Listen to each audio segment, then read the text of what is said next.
Okay, welcome to the final part in this series regarding the combat tracker.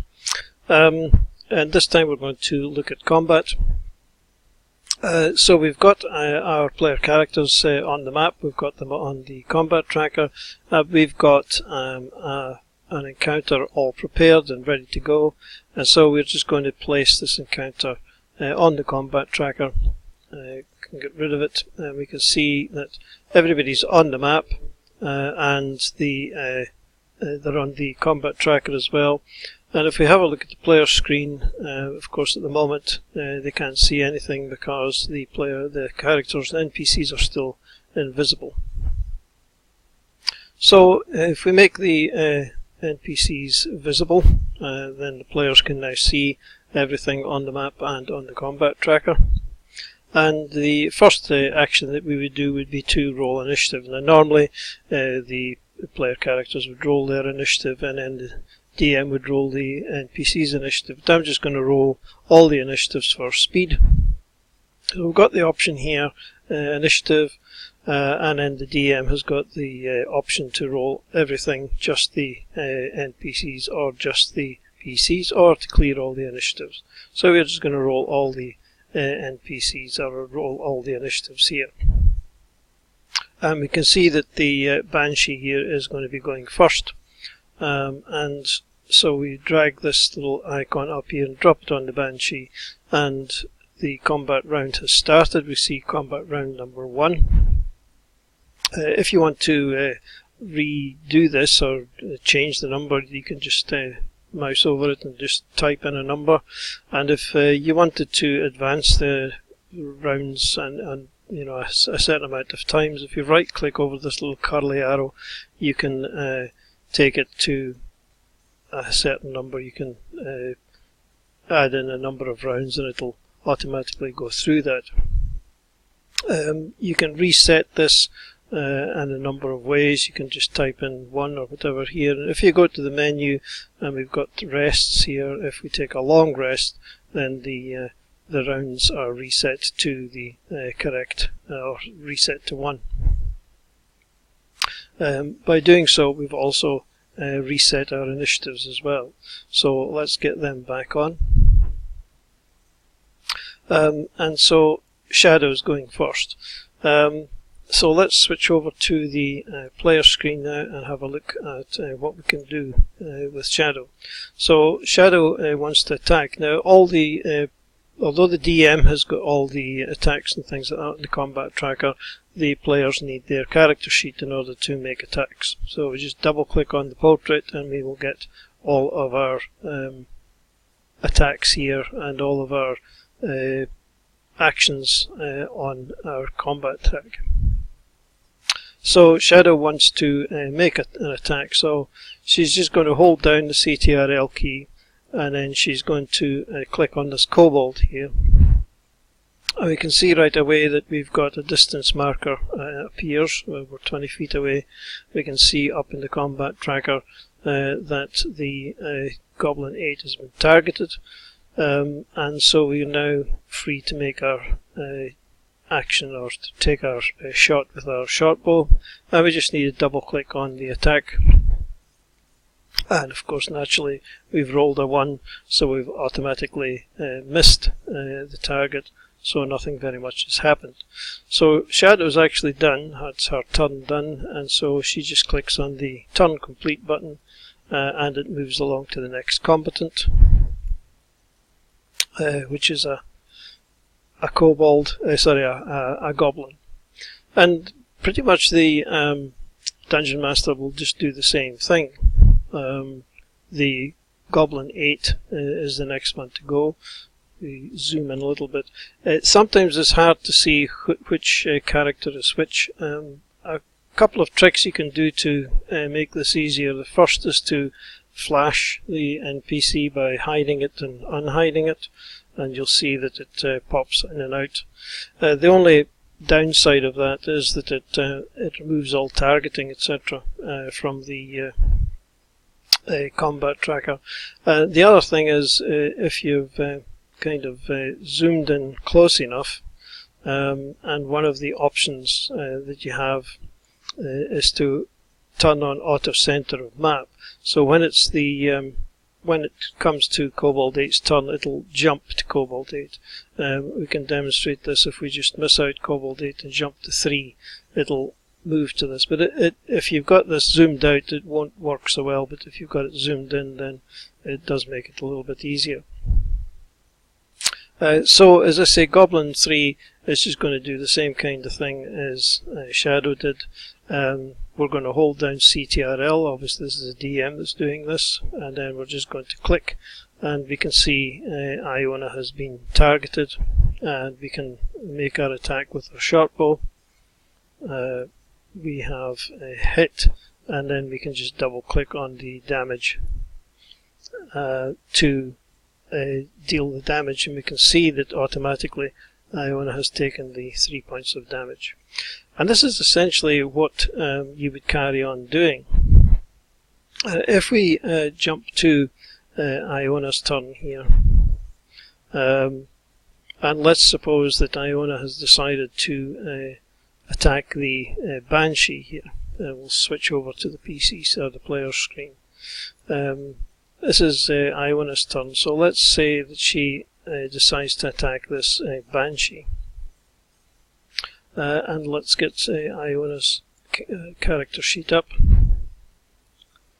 And supposing she's going to cause it some damage through the Acid Splash cantrip. So we just click on this cast button here. The Banshee actually saved, but let's pretend that it actually didn't save, and we'll just move on to the damage.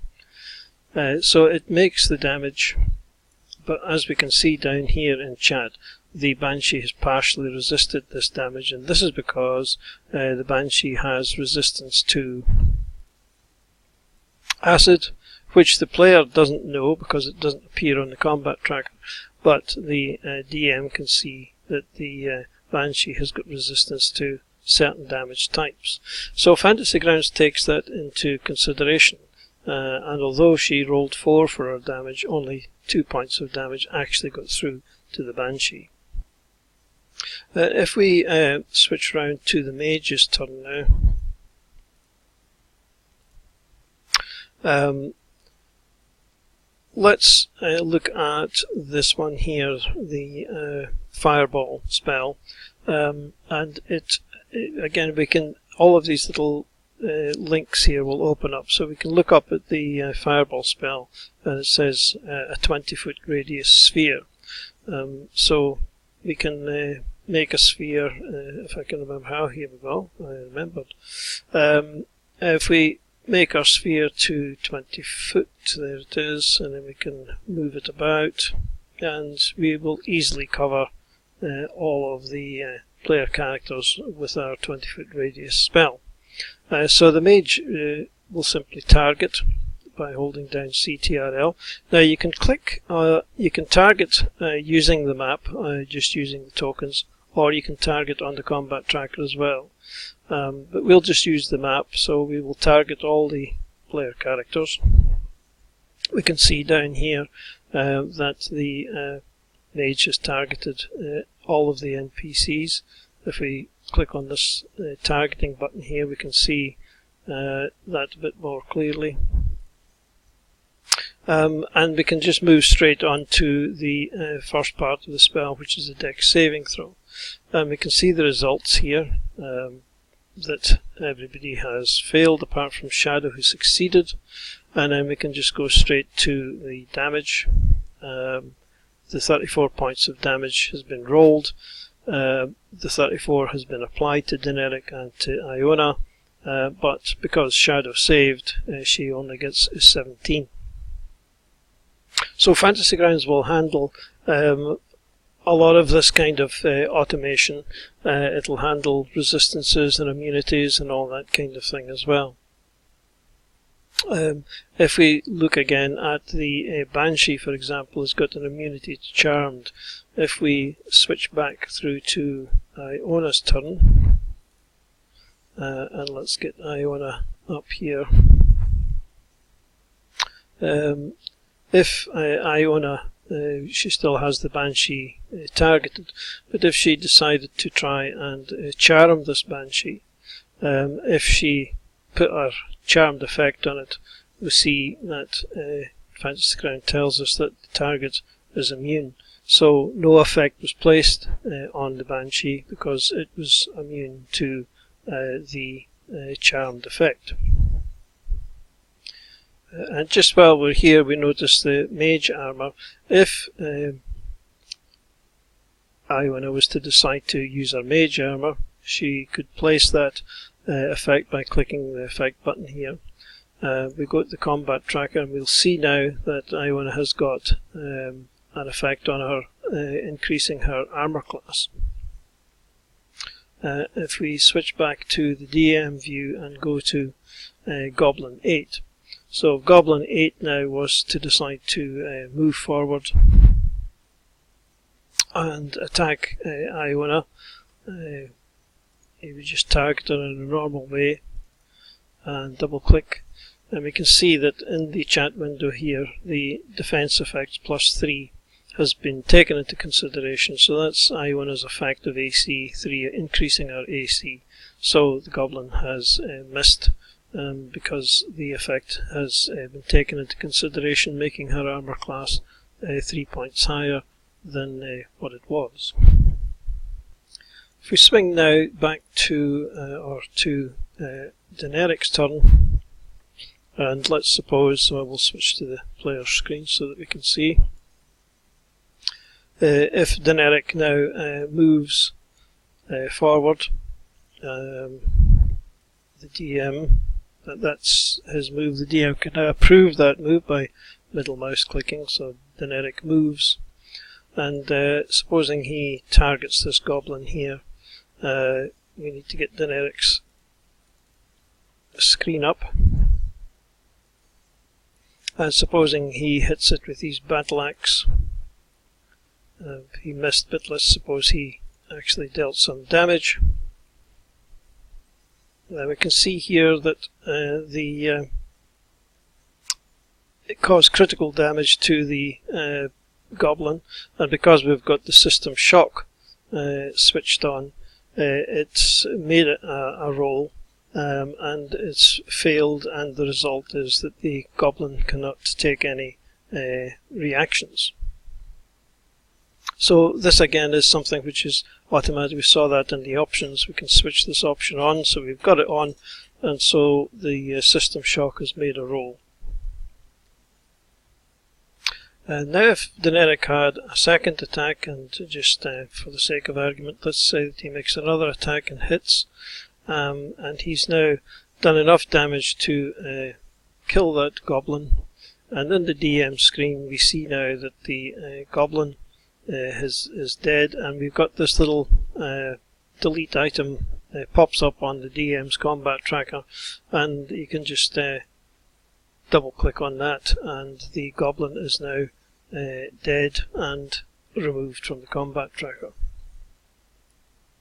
So that's a kind of brief overview of combat, really. So a couple of other things. Let's just get rid of all the foes, and suppose they've all managed to prevail and delete or remove all their foes. And so we're now deciding that they want to take a bit of a rest. So again, we can do this in the menu here. And if we go to the rest icon, we can see that we can take a short rest or a long rest. And if we take a long rest, we can see that all the characters' wounds have been healed up. If we have a look at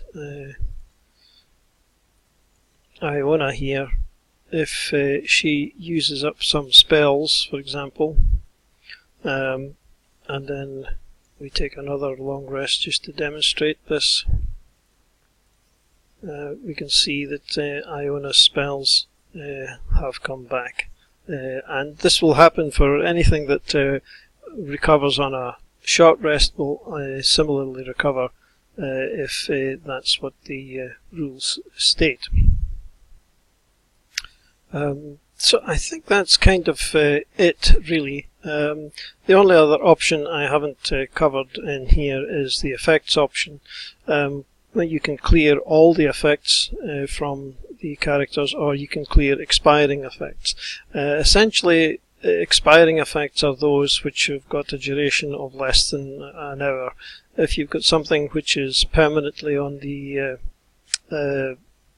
character or lasts for more than about an hour, then that's not an expiring effect and it won't be removed. Whereas clear all effects will clear everything, even effects which shouldn't really be cleared, such as the Dwarven Resilience, which is really on all the time. So I think that's about it. Hopefully that was useful, fills in some gaps. So thanks for watching, and we'll see you again sometime. Cheers for now.